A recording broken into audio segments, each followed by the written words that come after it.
your engagement with this process really starts during the second phase, which is the phase of representation. And so what you're going to want to do with this phase is basically record and gather information and represent the actions that you take.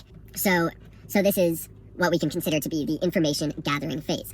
And we're essentially attempting to create a representation of our true self on paper. And that's the key here. You can't just, introspection is great. It's a very useful tool, and you're going to use this throughout the process. But relying on thought alone to store the representation of the true self is foolish. This is because we can only have so many thoughts going in our mind at once. No matter what, those emotions are always going to be tied to our thinking. And we can do what we can to disentangle them, but by writing down objective actions, right, recording pure information without using emotion words with that information, we can better represent our true nature. So one thing that I mean by not using emotion words is, let's say you get fired from your job or something.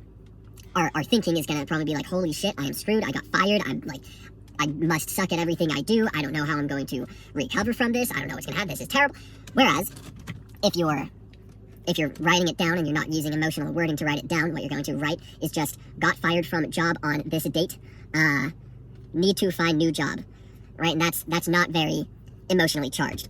Whereas our thinking is going to be emotionally charged. And you can create a more objective representation of what's going on the paper.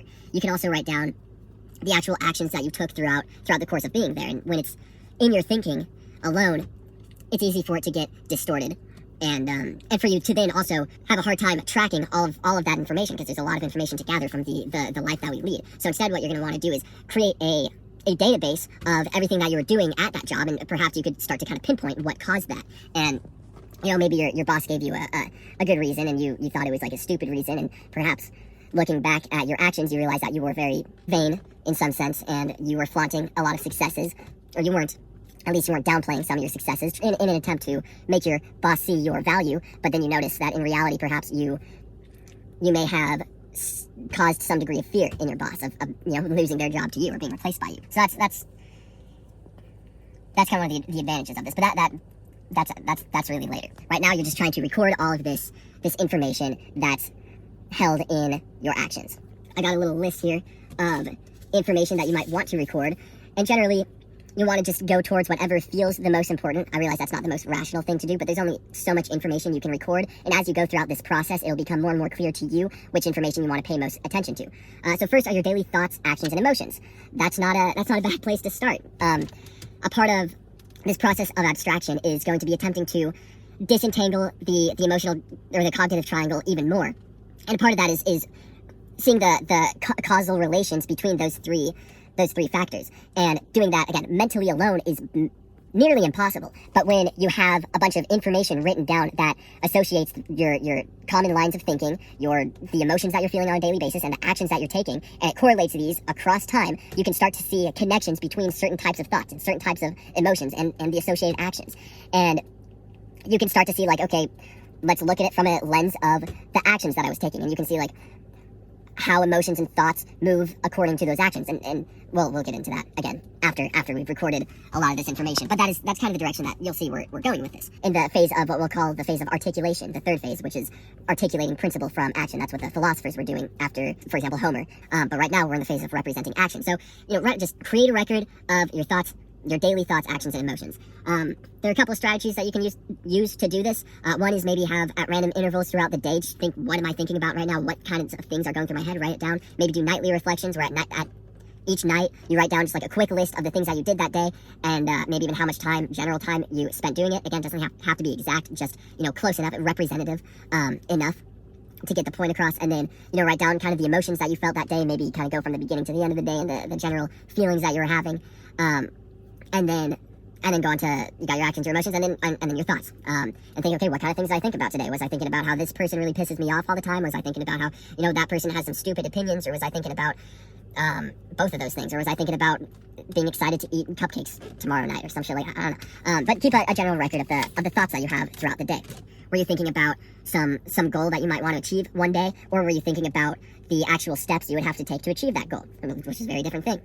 And so you're creating kind of a record of these three things, and you might even want to have a little pocketbook or something that is dedicated to these 3 factors. And then just to list off a couple of other things that you might want to keep records of. You're going to want to keep records of your decisions and when you made them and why you made them and the intentions behind them and the information that you had available at the time and that you were taking into consideration. You want to probably write down the advantages and disadvantages of the decision, and then your anticipation for how that decision is going to affect you. Obviously, only important decisions. You don't really need to write a whole reflection on why you chose to have, like, cake instead of a donut at your friend's birthday party. That's not too important. But, decisions about whether or not to take this job, or whether to take that job or to take that job, and the reasoning that you went through to do that, or if you decided to confront somebody about some issue, or if you decided not to, and you're kind of deliberating, and perhaps you decided not to, and perhaps you thought, this isn't a healthy idea, but I'm not going to do it, and then it turns out, maybe it was better I didn't, and then there's a lot of information in that.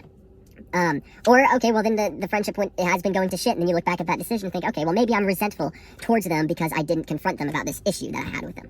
Then you want to keep track of events. That's, a lot of times there isn't much clarity to the impact that events are having on us and on our lives, and we don't see the correlation between events and how we respond to either them or how they cause us to respond to other things that are unrelated to them. But if we keep a record of our actions and then events during those same time periods, we can connect those 2 dots in the articulation stage. But for now, just keep on writing these things down. Another thing, keep track of the kind of people that you're surrounding yourself with, the things that you do with these people, maybe even the qualities of these people, your thoughts about these people. You want to keep track of the problems that you're dealing with in any given time. Life's always going to have problems. Perhaps your problems are organizational, perhaps your problems are existential. But whatever problems you're having at the moment, keep track of them, and then you can go back and kind of recall, okay, during these time periods I was dealing with these kinds of problems. Strategies and priorities are another good thing to keep records of. During what phases of life are you prioritizing what, and how does that affect these other factors? I just threw my note card. These other factors that you've been tracking. You got to keep records of all these things. And it's kind of a pain in the ass to write all this stuff down, but setting, I'd say, 10 minutes aside every day to keep these kinds of records and make these records short and concise and to the point. You don't want to meander. You just want to get as much information out as you can, as detached from emotion as possible. Even if it's, an emotional thing, you just be like, dog died. Don't put, like, big sad. You're gonna, well, unless you're on the emotional part, then you might want to do, like, I was sad today. And then, maybe later you're looking back and you're like, my dog died. Then I was sad for the next 3 days. I wonder why. Maybe even more than 3 days, because dogs are big homies. Anyway, so keep records of these things. It kind of grounds who you are in reality, and that's incredibly important. I mean, the amount of problems that we face because we don't have an actual grasp of what we've done. And one I'll give you, this isn't technically something I was going to talk about, but I think it's important. Actually, we've talked about state-dependent memories. And so when we're in different emotional states, we're connected to different memories. So when we're in a more depressive state, we're going to be more connected to memories that justify our depressed state. When we're in a more elated state, or a happier state, or a more positive state, we're going to be more connected to memories which justify that. The same goes with pride. If you're in a prideful state, you'll connect with memories that are associated with pride. And if you're aware of it, you can use that to recognize that you're in a prideful state, especially if you recognize the memories that you associate with that emotion of pride. Or you recognize the memories that bring about that emotion of pride. But if you're not aware of that, if you don't have that emotional awareness, what will happen is you'll connect with those memories that are associated with pride, and then that'll justify your sense of pride, and it'll heighten it, and then further distort your self-image. So part of writing all this down allows us to record information and have a representation of ourselves that is distinct from the fickleness of our emotions and the fleeting nature of our thoughts. That's another thing. Our thoughts don't stick around, and they can only cover so much detail. And so when it's floating immaterially in our mind, it's not written down. It's fleeting, and it's fickle, and it's all these things, which makes it really easy for our self-image to get distorted and to get become less representative of reality. But when we have the more cut and clear representation, we can see something. We can look at something that is more representative of reality, and then build our perspective on that instead of this distorted perceived reality. You're going to want to create some kind of system to help you start keeping or making these records and keeping track of everything that you're taking part in, and start recording and representing the way that your true self operates. There are a couple of systems that you can put together to do this. The most basic is just at the end of the day, you open up a notebook or something, make a bullet point list of your thoughts, actions, emotions. That's a pretty good place to start. Say maybe you're trying to develop emotional awareness of a certain emotion, then you can go through and start doing, like, okay, this emotion, and then write down each day the times that you felt that emotion, and then write down the details of what was present at the time that happened, including, your environment, the kind of thinking that you're engaging in, what you were doing, what people were there, where you were. And these emotions can relate more than just the emotions that I've talked about, obviously, but it can also relate to, like cravings, because in this case you're developing awareness of cravings, and that's a good thing to develop awareness of. I don't know if cravings necessarily qualify as emotions, but I think they manifest themselves in a very similar way, kind of like how dissonance isn't necessarily an emotion. I don't think most would consider it an emotion, but it's like it's still got that quality that we're trying to deal with.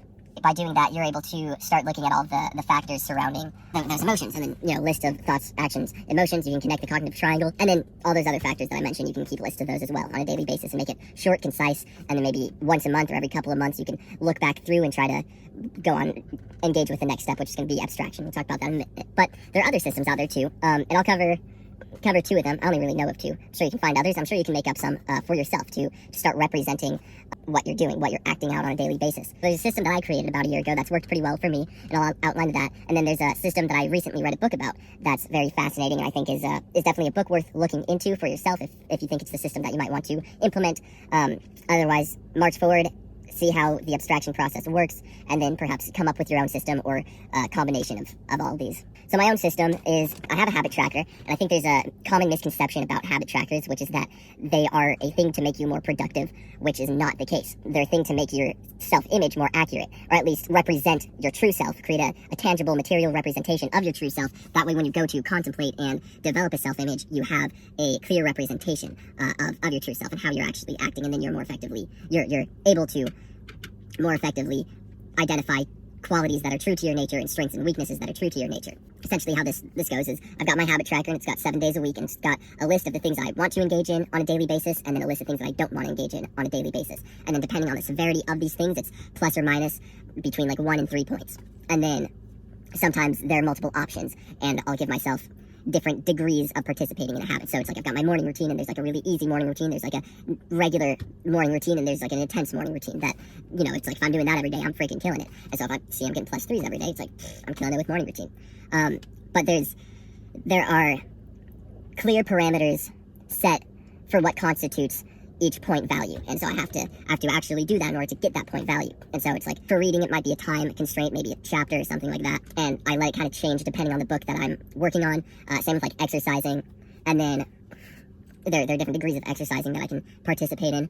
But yeah, so I've got the 7 days a week list, and at the end of each day I go on and I just go down the list. I say, did I do this, to what degree did I do it? And then at the end of the week I sum up my points for each habit to see, to some degree I do like a 7 out of 7, so how many times did I participate in that habit, and then I do like a total points to be representative of how close I am to my ideal self, because obviously there's a maximum amount of points that I can get, and then I can see that represented as in like a numerical value, and then I can compare each week. I can see how each week is to the last week and how each day is throughout the week, and I can see, oh, well, I stopped doing morning routine this day, and I wasn't doing morning routine these days, and all my other habits fell. This is something I discovered very early on, which is why I ended up investing so much into doing morning routine only at the beginning of trying to make myself more effective and more productive, and let a lot of other habits not be my priority. And so that's a part of abstracting, but a part of abstracting will be being able to recognize what priorities make you the most effective, or what priorities are the most worthwhile. The important thing is to make sure that your metrics are representative of what you would consider effective, or what you would want to be acting like. And that's not too hard. It just takes a bit of sitting down and thinking through your values and what you're wanting to do here. And then so that just keeps track of the things that I do on a daily basis. And then on the other half of the page, or like other third, that takes up like 2/3. On the other third of the page, I've got my weekly to-do list, and I mean that's just a solid organizational skill, but it also allows me to see each week if I actually completed everything that I set out to do. And it's a more concrete representation of what I'm actually accomplishing on a weekly basis, or setting out to do and not doing. And then that can compare with my habit tracker, and I can see if I'm pushing myself, if I'm laying out too much for myself to do, or if it's like I'm not laying out enough for myself to do on a weekly basis. And I can see like which habits I prioritized and which habits I didn't, and how that affected my productivity. Now, an important aspect of this, because so that kind of grounds what I'm doing on a daily basis in reality, but it doesn't take into account a lot of the complexity involved in life, which are like mindsets, which are how do I know that I'm prioritizing something versus just being lazy? Like prioritizing like morning routine, and that's why I'm doing it versus every day, versus like what if I was prioritizing like working out that week? How do I differentiate between that? So I've got my weekly journal, or just my journal as a whole that I go into, and I write down like, okay, this week I'm prioritizing my morning routine, or like this week I'm prioritizing going to bed on time, and then maybe I'll find going to bed on time has no effect on my wake up time, but exercising every day does. And in fact, exercising every day seems to have a more effective correlation with waking up on time. So then I can see that that's something to prioritize more if I'm trying to get my sleep habits on track. So there's a lot of complexity that can be seen when I implement that journal. And then, I've got my days labeled, obviously, or my weeks labeled. So I do it by month. I have, January, week 1, week 2, week 3, week 4. And I do a weekly reflection, a weekly plan, a monthly reflection, and a monthly plan. It gives me a very grounded representation of myself. And I can start certain months with, these are the mindsets that I'm going to employ this month. And I can end each month by looking back and saying, okay, first off, did I employ those mindsets? Looking at the actions that I took throughout that month and say, do these actions reflect that mindset? And then if so, I can say what effect this mindset have. I can also kind of track through how I'm just doing on a happiness scale, and if what I'm participating in is actually worth my time, or if it's just for the sake of being productive, which I think is kind of a pride thing, is that we'll forgo the fulfilling experience of work for the image that being hardworking can provide. And so then I can judge those things more easily. I can look at what I've actually been working on throughout that week and see that, or throughout that month, or whatever time period I'm looking at, and determine if that type of work is something that I actually care about. And a lot of that's going to be based on those reflections and in those moments of having thoughts about these things, writing them down, and then later going back and seeing what might have influenced those thoughts. Was it that those thoughts about those things were accurate, or were there other factors inducing those thoughts? And generally you can notice that by seeing similar thoughts instantiated in two different places, and then look at the parameters around those thoughts. And sometimes a parameter will exist each time that kind of thought is instantiated. So there's a lot that you can do with this, and it's how you personalize wisdom, I think. Because there's a lot of information out there in the world about how to live a fulfilling life, and a lot of that is really worth looking into it, because people have had the same issues that you have, and people have spent a lot of time figuring out how to be effective in life. And if you go out and you learn a lot of that stuff, you can fast track it to being more effective, more fulfilled, and not have to go through some learning curves that take years and years to figure out, whereas other people have already gone through years, figured it out, and put it somewhere. So seek knowledge, but at the same time, rely on your own experiences and working to understand your own actions more than the thoughts and ideas of other people, because what's going to be best for them is different than what's best for you. And you can learn from what they have, and that can spark ideas, but ultimately getting a clear image of what you're doing in life and why you're doing it is going to give you a lot more power over yourself, and a lot more ability to maneuver throughout life, and to manipulate the parameters in your life, and to, again, strategize your future actions. Anyway, so that's my system. And then another system, so I read a book about this earlier, just a few weeks ago, while I was kind of outlining this course.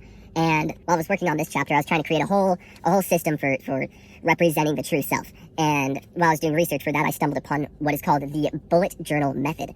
And so I gave it a look, decided to give the book a quick read. And it's a very comprehensive and flexible system that I think anybody can check out and personalize.